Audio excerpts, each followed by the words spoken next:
I want to follow up on that because Senator Vance appeared to call out specifically one of the phrases that you used earlier, which was threat to democracy. He said, we cannot tell the American people that one candidate is a fascist, and if he's elected, that it's going to be the end of American democracy.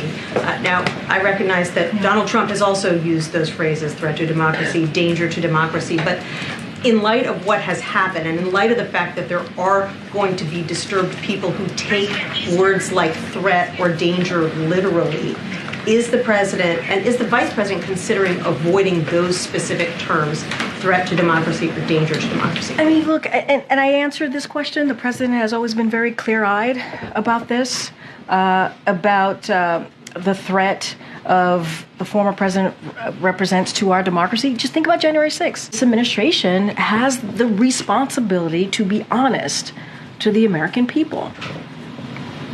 So, look, we can, as a country, right, we can have disagreements on issues, on policy issues. It is okay to have that conversation. We had a debate, just as I mentioned recently. That is what's beautiful about what we do, right? To go back and forth about our democracy. But once there's violent rhetoric, we got to condemn that. And, the president's going to encourage all leaders from both parties to do so. All leaders from both parties to do so. So do the president and vice president believe that the kind of language that Trump used in those comments I just said are contributing to the tension and divisiveness you just talked about? It is, look, we're going to be really clear, and we've always have been. It is important to bring down the temperature, to bring that temperature down of that political violent rhetoric. We've been very clear about that.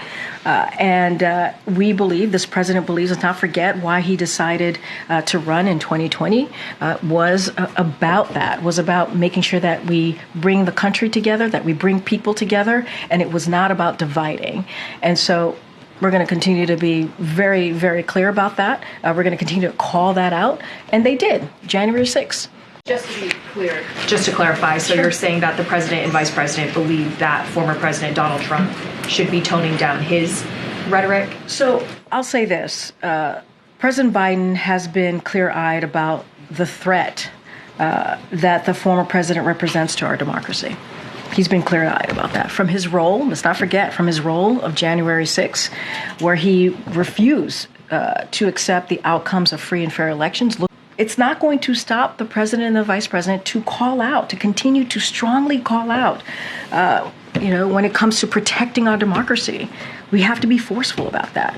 We have to be very clear. Just to clarify, so You're saying that the president and vice president believe that former President Donald Trump should be toning down his rhetoric? So I'll say this. President Biden has been clear-eyed about the threat that the former president represents to our democracy.